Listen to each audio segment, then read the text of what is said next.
What makes a fighter stand up when the entire arena has already turned its back? Why do certain names refuse to stay buried, no matter how deep the grave is dug? History is littered with champions who were told, in 1,000 different voices, that the story was over. Yet they kept writing new chapters in blood and fire. So tonight we ask the question that separates the forgotten from the forever. Why do some people keep winning even after everyone counts them out? Let us walk into a story carved from pure defiance. Follow a runner who turned impossible into a starting gun. In the salt-crusted port city of Valkrag, where the sea gnaws the cliffs like a starving dog, the greatest race of the century was announced. It was called the Iron Circuit, 300 leagues across burning desert, frozen peaks, and jungle that swallowed men whole. Only 12 runners in history had ever finished. 7 had died trying. The prize was a laurel crown and a single word etched beside your name in the Hall of Legends: Survivor. When the call went out, the city's elite lined up, sons of generals, champions bred for speed, bodies built like siege engines. Then a 13th name appeared on the roster, scratched in uneven ink. Rhen, no house, no sponsor.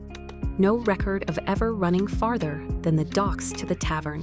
Rhen was a dockhand with one crooked leg from a childhood fall. He limped when he walked, carried crates for coin, and slept in the hull of broken ships.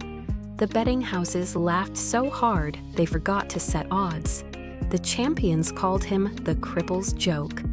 The newspapers ran cartoons of him collapsing before the first mile. Even the street children who once shared his bread turned away, ashamed to know him. On the morning of the start, 10,000 voices filled the Grand Plaza. The 12 golden runners stood tall on marble steps, capes snapping like war banners. Rhen stood at the back, barefoot, wearing patched trousers and a smile sharp as a blade. The starting cannon roared. The elite surged forward in perfect unison. Rhen simply began to move. The first day, the pack left him miles behind. By nightfall, the scouts reported he was still walking while the others sprinted. They laughed around their campfires and drank to the fool who would die by dawn. Rhen kept walking. The second day, the desert began its work. Heat that cracked lips, sand that flayed skin. 3 champions dropped, carried out on stretchers. Rhen's shadow grew long and thin, but it never stopped moving forward. On the 5th night, alone under a sky diseased with stars, he reached the first checkpoint. The officials stared as if a ghost had arrived. They offered him water, a horse, a way out. Rhen drank, poured the rest over his head, and kept walking. Word began to spread like brush fire. The cripple was still coming. The desert gave way to the white spine, mountains so cold. The air itself froze in your throat. At the highest pass, the remaining champions found the path blocked by a storm that had killed entire armies. They waited 3 days in ice caves, cursing the delay, certain the cripple had frozen miles back. On the 4th dawn, the wind dropped. They stepped out and saw footprints already leading upward. Single, crooked, unbroken. Rhen had walked through the storm while they hid. The officials tracking the race stopped laughing. The betting houses tore up their ledgers. He reached the jungle next, a green hell where the sun never touched the ground. Leeches drank from his legs. Fever painted the trees red. 2 more champions vanished, one swallowed by quicksand, one claimed by fever dreams. Rhen tied vines around his waist and kept moving.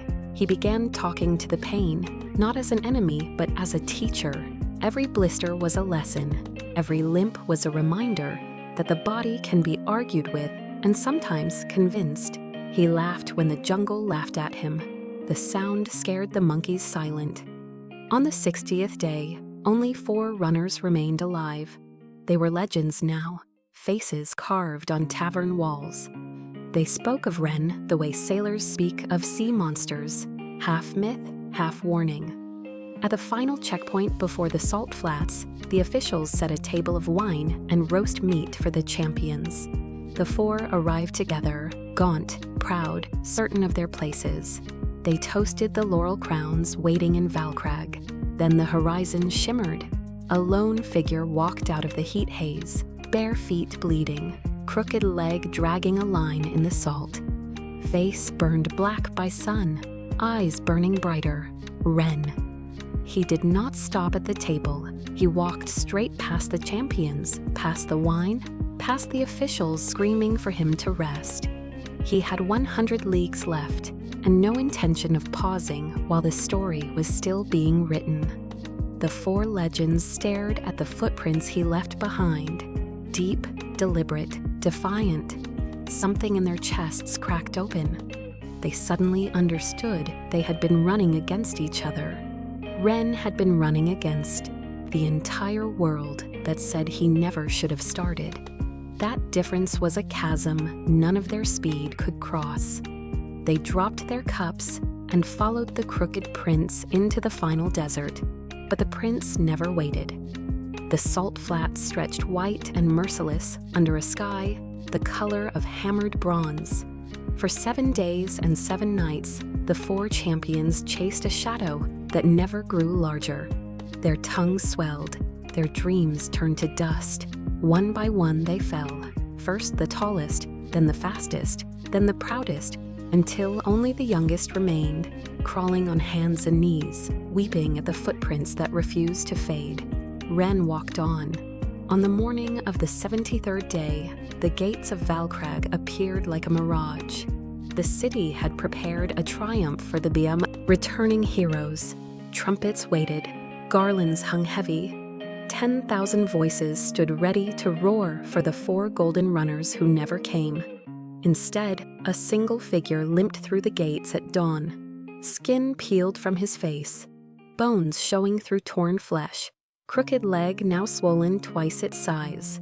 He carried no water, no food, only the same sharp smile he had worn at the start. The crowd fell deathly silent. Then someone recognized the dockhand they had mocked. A child's voice cracked the stillness. "It's the cripple." The word was meant to wound. It landed like a spark on dry grass. The silence exploded into something the city had never heard before. Not cheers, but a low, rising animal growl of awe. People pushed forward, reaching out to touch his rags as if they were holy. The officials tried to carry him on a litter.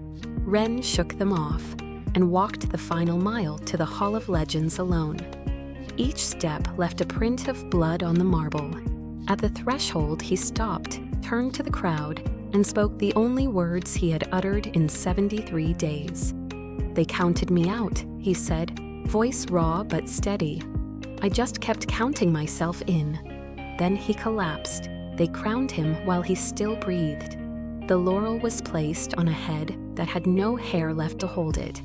The word survivor was carved beside his name while the ink was still wet. The four golden runners arrived days later, carried on stretchers, alive but broken. They laid their own laurels at Rhen's feet and never ran again. Now let Rhen's blood-printed footsteps speak straight into your chest. The world will count you out the moment you threaten its tidy stories. It will laugh, it will pity, it will turn its back the second you limp. That moment is not your defeat, it is your liberation. When everyone agrees you are finished, the only voice left that matters is yours. And that voice, once it decides it will not be silenced, becomes unstoppable. Here is the underdog mentality, forged in 73 days of salt and fire. 1. Adopt the defiance of the already buried. When they write your ending, refuse to sign it. 2. Turn every "you can't" into fuel. Store it like water in the desert. You will need it when kindness runs out. 3. Measure progress only against yesterday's you, never against their expectations. 4. When your body begs to quit, negotiate, never surrender. Ask it for one more mile, one more minute, one more breath. It will hate you, then it will obey. 5. remember that the crowd's silence is temporary. Your refusal to quit is permanent. Rhen woke months later in a quiet room overlooking the sea. Children had left flowers made of dock rope on his windowsill. He stood on his crooked leg, weaker than ever, yet taller than any champion who ever stood straight. He walked to the harbor where he once carried crates for pennies.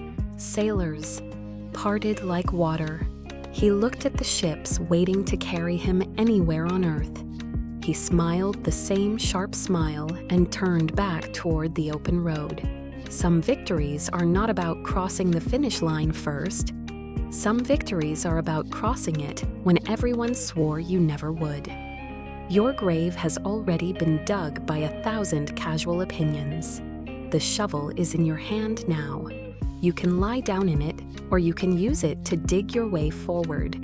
Rhen chose to dig. The world is still trying to catch up to the hole he left behind. Start walking. They have already counted you out. Make sure the next sound they hear is your footsteps refusing to stop.